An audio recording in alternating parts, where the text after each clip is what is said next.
Have you ever been in your high school English class and you're reading a book together as a group, and your teacher stops after reading one sentence to have a 30-minute discussion about what the author meant? Or maybe it was a 3-line poem that you had to do an entire presentation on, breaking down every word.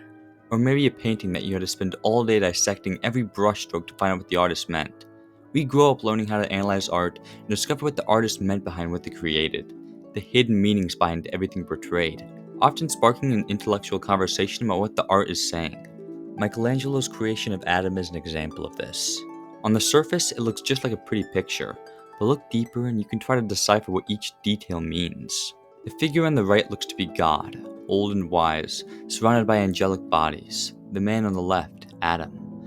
God created heavenly creatures, heaven, earth, and the body of the first man, but look closer and you'll see that Adam's eyes are pale and empty, as if he doesn't have a soul yet.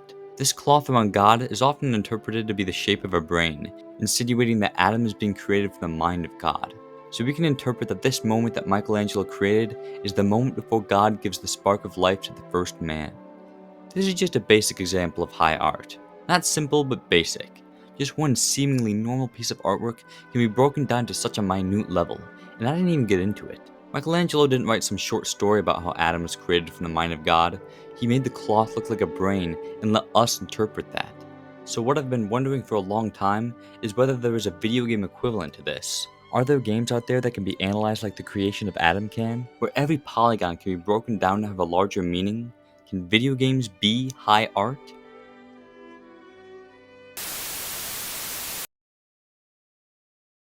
The first thing we need to look at is what a high art video game would even look like. The closest comparison we have to start with are movies. There are so many forms of art: writing, painting, pictures, sculptures, music, each to be used to portray different ideas and feelings. The first movie was made in 1888, and thus a new medium of art was born. It opened up art to a third dimension. With this, events, lives, and stories could be shown rather than told. We could connect to characters in ways we never could. We could hear characters' voices, see their facial expressions. You could feel the weight of every punch and sense the heat of an argument. Camera angles and shots could tell you what characters are thinking and feeling. Scores can manipulate the audience. This new way of storytelling opened up the floodgates to what kind of art can be shown, and what the artist can tell the audience. Video games are the latest addition to how art can be portrayed, with an emphasis on interactivity. Be the character, control what they do. Instead of feeling the weight of every punch and sensing the heat of every argument, you throw the punches and do the arguing. This opens up a whole new door to the art of storytelling.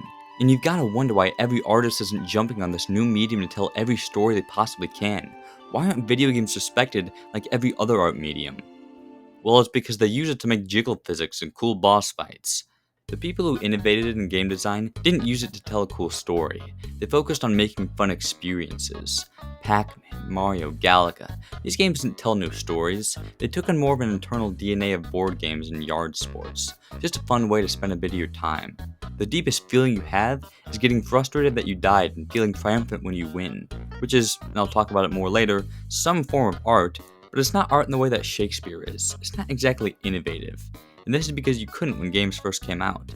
It's not the same as someone discovering how to paint or make a movie. With a video camera, even when they first started making movies with it, you could run wild, have tons of different angles, portray the entire range of human emotion, record anything you wanted to. Even with sound, it was insane. With video games, it's entirely generated on a computer. You couldn't just have a camera then do whatever. You had to create the engine, make entirely new assets, program every little bit of movement, work out every bug. It was something that had to be built on. Rather than the medium of gaming being held back by creativity, it was held back by technology. And so just being something to have fun with was the rep game started with, and still, for the most part, have to this day. Now, we've gotten to the point where you can very easily tell an in-depth story within the medium of gaming. Yet, most games don't do this. They stick to their roots and continue to be something you play to have fun. The games that are held up as being innovative in the landscape of gaming are ones that made leaps in how a game is played, like Mario, Ocarina of Time, Dark Souls, Halo, Super Metroid. Games that develop their own genre and push the kind of games that are created further. But something isn't high art because it changes the game for its medium. Avatar pushed the boundaries of CGI and 3D technology. Avengers was the start of interwoven blockbuster franchises. These are certainly not considered to be high art by most standards. They just shift the landscape. The kind of high art that video games seem to shoot for more often than not is the manipulation of your feelings through gameplay. throwing challenges at you for you to overcome and grow as a person. I think this is the most unique thing about games. It is the idea that makes the medium stand out from others. Rather than its piece making you think, it makes you feel. Not that other art doesn't, but it's the main goal. Games like Dark Souls do this. The game is difficult and depressing. For its entire 40-hour runtime, you're being faced with insurmountable challenges for you to struggle with and overcome. It teaches you problem solving and determination. The range of emotions you feel while playing is vast. You will keep ramming your head at bosses until you are forced to learn their attacks and overcome the challenge. Victory is hard. And it's not just Dark Souls, every game does this. In Mario, you fail one jump over and over until you make it. Minecraft, you'll mine in a cave for hours, then lose all your items. You have to rush back as quickly as you can to retrieve them. Halo, you have to keep fighting the Covenant until you master your weaponry. And video games also push creativity. Unlike other mediums, everyone's story is different. You can find different ways to beat sections, use items in different ways, and make your own path. No one plays the same. Nice. That is the different style of art video games brings to the table. But is it high art? I'm not sure.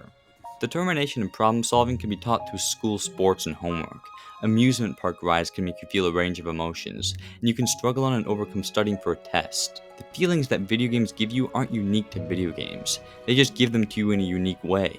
Which isn't a bad thing, I obviously love it. I have a whole channel based on my love for video games, but that doesn't make them high art. For video games to become high art, they need to tell a story, comment on a problem in the world, start a conversation. Luckily, this has become more commonplace in the realm of gaming over the years. As the technology gets better and better, it allows for better storytelling. RPGs, platformers, roguelikes, every genre has put story more and more in the forefront, and telling more unique stories. An early example of this is The Legend of Zelda: Link's Awakening. In Link's Awakening, you start with a cutscene of Link on a boat navigating through a rough storm. Then it shows him getting knocked down and falling into the water. Next, you wake up in a stranger's bed and find yourself on an island. At first, your goal is to get off the island so you can return to Hyrule. You explore the land, meet the townsfolk, and form relationships, but as you continue exploring, you find that you are actually still sinking in the ocean, and all of this is taking place inside of the dream of a fish. If you don't wake up, you'll die from drowning, but wake up the fish to escape, and the world you come to cherish will disappear. So what do? As you keep playing, you must grapple with these thoughts. What does it mean to dream? If you wake up and remember everything that happened, does that make the people you met along the way real because they shaped who you are? Are the lives of many that might exist worth more than the life of one that does? And is it worth it to stay trapped in this island forever if it means it never disappears at all? All of these are such weird concepts that different people will interpret in different ways. Depending on if one person is connected with the characters or not, they may not want to end the game, or they will without hesitation. This is what art is. It makes you think. The only problem with this is that the gameplay does not correlate with the story. While the story is about whether there's a difference between a dream and real life, the gameplay is solving puzzles and fighting goblins. The puzzles in combat are good, but they don't help the narrative. This story could have been told through a life sim, or a movie, or a show even. The thing that makes high art is every component coming together to create the masterpiece. And this is a problem most video games have when it comes to being high art, and that's the disconnect between gameplay and story. Hades is a story about family and isolation, but the gameplay is you fighting through hordes of enemies and getting weapon upgrades. Celeste is a story about self-acceptance and anxiety, but then you're chaining together combos to get strawberries. Doom Eternal is a story about revenge, but you're blowing demons' heads off. You can also have the gameplay reflect the story in some parts but not others. In God of War 2018, a game with a great story about grief, learning how to be a father in Destiny, there's a section where you go to Alfheim, a realm in the aftermath of a great war for the light. As you explore, you see light elves begging for mercy as dark elves slaughter them. The dark elves, boorish and unforgiving, while the light elves are delicate and frightened. Atreus urges Kratos to help them, but Kratos tells them that they don't know what happened during the war. They don't know what the light elves have done to the dark elves before they arrived. They have no place to give a say in what happens to their kind. And they keep to this as they continue throughout the realm. But at the end of the section, they're attacked by the leader of the dark elves, and so they have no choice but to kill him and end up giving the light to the light elves. Atreus thinks they've done a good thing, but in the next game you come back and see that the Light Elves are doing exactly what the Dark Elves did to them. Fighting the leader of the Dark Elves to give the light to the other side was essential to the commentary of war and understanding both sides of it. There is no good or bad. While this is a great section, the rest of the game and its themes don't require combat to understand them. Killing a troll or an ogre doesn't instill any of the game's messages. This doesn't mean it's bad. God of War is one of my favorite games, and I wouldn't change a thing about it. but it doesn't fully meet the requirements to be considered high art. Another barrier games struggle to get over is every part of the game serving a theme. I'm talking about side content, and open world games are a big offender of this. The story of Red Dead Redemption is incredibly well thought out and told in a slow burn style that you savor every bit of it, and it's one of the best stories ever told. But that's only one half of the game. The other half is the open world and the hundreds of hours of content it provides that does nothing to progress the story or what it's trying to say. It makes it a better game, but it doesn't make it better art. The Witcher 3 is a story about Geralt trying to rescue his daughter before she's killed. You can also play Gwent and kill monsters for cash. And this can be said about pretty much every other open world game ever. But again, these things aren't bad. I love the open worlds of Red Dead and The Witcher. I love the combat of God of War. I love the platforming in Celeste, and I love the gunfights in Doom. In some of these games, they're the best part, and that's why most games don't try to be some sort of fancy piece, and it's because it won't make them the best they can be. Most people don't give a fuck whether each aspect of a game contributes to its overarching theme, which is why games like that aren't really made. So you're probably wondering if there are any games out there that can be considered high art if nobody seems to want it. I'm here to tell you that I've got three. Three games that possess different qualities of what makes a video game high art. And I'm going to tell you why. The first game I'm going to talk about is The Last of Us Part 2. Before I start, I want to give you a spoiler warning for this game and the other two. If you haven't played one, please skip to the next section on the time cord or play it and come back. These are some of the best games ever made, and I'd hate to ruin the experience for you. Alright, I gave you enough time, now let's start. First and foremost, The Last of Us Part 2 is a revenge story. But where typically the protagonist is avenging a character we only get a couple of scenes with, the character who is killed off was the protagonist of the last game, and one of the most beloved characters in gaming, Joel. Both Ellie and I watched a person we love get brutally murdered in front of our face, so that immediately puts us both on the same track. We both want to find and kill Abby, and we both want to cut down anyone that gets in our way. And this is where the gameplay comes in. The gameplay is used as a way to take out our anger on the people that killed him. Not just doing it for the sake of having something to do, but we want to kill them. We want to cut their throats and blow off their heads. While going through the game, Ellie's memories with Joel are sprinkled throughout. Playing through these makes you miss him, resent him, and resent yourself for not forgiving him before he died. And these feelings only further fuel your anger and bloodlust for the wolves for taking away what could have been. The action is gory and gets in your face. People beg for mercy, all to show you that you are no better than the villain. As you get closer and closer to finding Abby, Ellie goes to greater lengths to find her. She tortures Nora, she neglects rescuing Tommy, she kills all these people who have families and friends, all because she thinks it will fulfill her. And as you play through the game, you may be right with her, or you may be disgusted by her. But then halfway through, the clock is pushed back 3 days, and you change to the perspective of Abby, the person you've been hunting this entire game. You're shown that the whole reason Abby killed Joel is that Joel killed her dad when saving Ellie at the hospital. This showcases the cycle of violence, as Ellie is now hunting her down. There's so many themes that this game produces that makes it such a talking point, exactly what art should be. As you keep playing as Abby, she starts to grow in you more as you get wrapped up in her drama, her personality. In another usage of gameplay, playing as her. Playing as a character in a video game makes you connect with them because they're the person you're overcoming challenges with. And while that's normal, it's essential to the experience of The Last of Us. If you watched Abby fight guys in a show or a movie, you could just say, well, I don't care, I hope she dies. But playing as her in the game, you need to learn to work together with her skill set to take down enemies. Working together forces you to connect with her. Not only this, but the character herself. She's a direct mirror of Joel. She's gone most of her life being a shitty person and hell-bent on revenge, and now through the innocence of a young companion, she tries to find redemption. This humanizes her for us and makes us appreciate her, as well as the other people that help you along the way, so that when Ellie kills them and Abby kicks her ass for it, you're not as pissed as you would have been. You understand.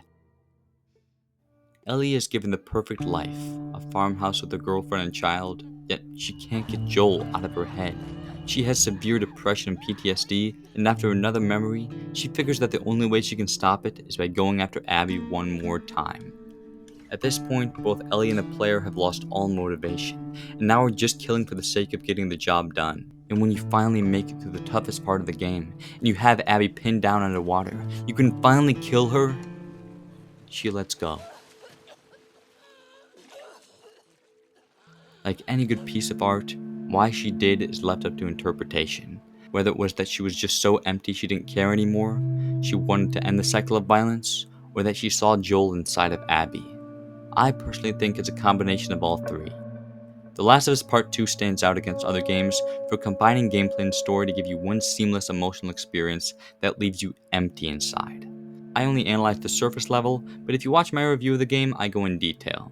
This is an experience like no other. But despite this, it isn't fully high art, and that's because it doesn't fully embrace being a game. While this story is best told in the gaming medium, it can be told in a show or movie. That's actually exactly what HBO is putting out next year. The story is told in a way that could have been on the big screen. It isn't fully unique to gaming. This can't be said about the second game that comes closest to being high art, Disco Elysium. Disco Elysium is much more of a unique game than The Last of Us. It's an RPG where you play as a detective with amnesia, trying to solve a murder case in an old decrepit town. You go around with your partner talking to the people living here about Revachol, finding clues and making friends. It's a small town, but there's a lot to do. Different things you can interact with in certain parts of the day. Things that don't seem important, but are crucial to solving the case. Instead of combat, you have conversations with people, and depending on your stats, you have chances to get good information out of someone, or you can fail and be racist. The game can play out in so many different ways based on what you choose to do and say. There are also voices in your head, different intuitions that have no problem speaking up when they want you to do certain things. It doesn't feel quite like a game I've played before. Where the high art comes in is the political commentary. This game touches on so many subjects. Communism, civil war, worker unions, capitalism, and that's just the start of it. Disco Elysium is not afraid to have lengthy, in-depth conversations about heavy topics. I wish I could explain them to you, but where the flaw in this game resides is being very blatant about what it's commenting on.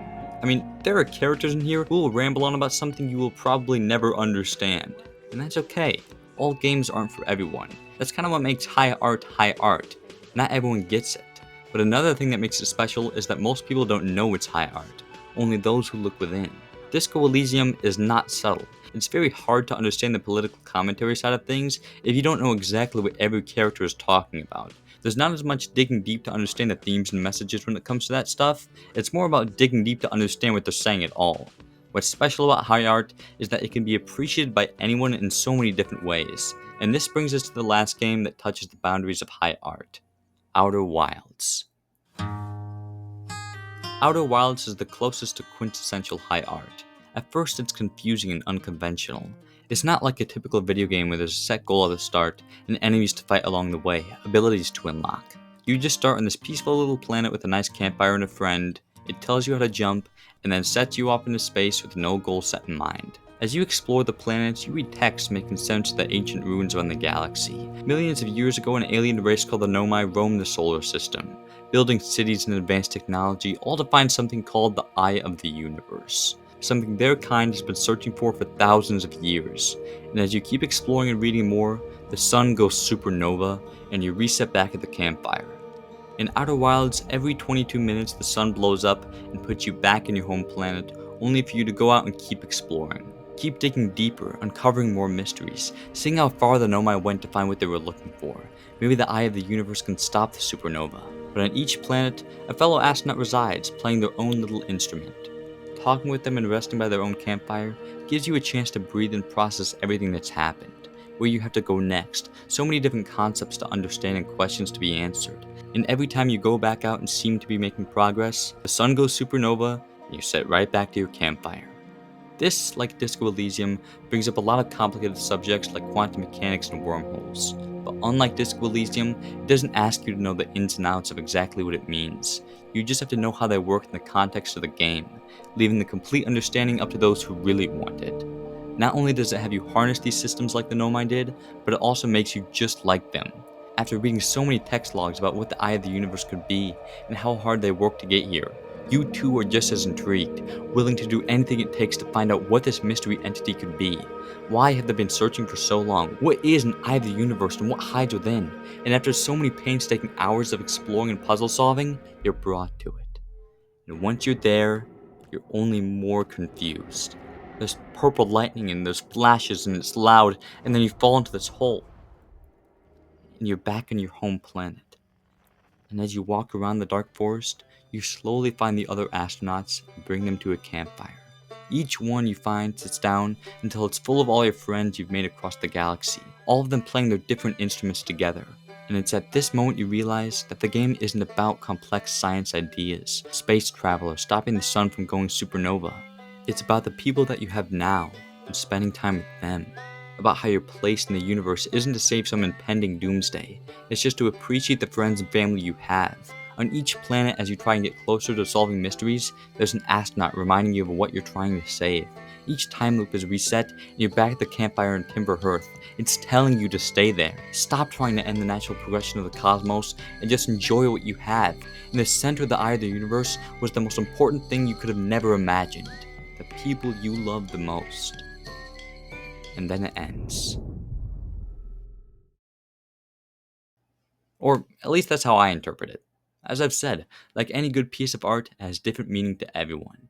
This is what all of these games have in common. They are something unique to every person that plays it. Some will hate characters that others love, some will understand concepts that others will be confused by, and some will find meaning where others don't. The subjectivity is what makes the art. But I hate to ruin the moment, there are things keeping Outer Wilds from being the perfect piece of high art as well. There isn't some hidden meaning for the phenomenon on every planet set by the developers. There's no actual reason for there to be tornadoes and giants deep, or for Brittle Hollow to have a black hole in its center. There are important gameplay reasons, but not intricate story reasons. The same sentiment can be said for The Last of Us Part 2 in Disco Elysium. Why does the game take place in Seattle, and why does Harry have this ugly mustache? This will probably remain the same for any game that comes close to being high art. Not only is there gameplay that developers always have to atone for, but games are just too big for every little detail to have some deeper meaning. It's not a still frame made from paint or a short tidbit written in pen. It's a huge, expanding experience. Unlike every other medium, games don't have a single story vision to account for. There's gameplay too, and it has to be somewhat fun and interactive. And this will probably stop video games from being as respectable as every other form of storytelling, but I don't really give a fuck.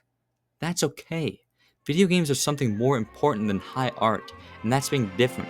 They can mean something, and they can save people, not by being some pretentious think piece, but about swinging around New York and shooting bad guys with your friends. I do love games that take their time to dive deep and give me something to think about, but I love all of it. I love gaming, high art or not, and a part of that love might have me wanting everyone to respect it like I do. Have me wishing that universities taught classes where we break down the story intricacies of a game like film, or have class discussions about every gameplay choice and how it ties into some political commentary. But that's what makes it so special. Not everyone gets it.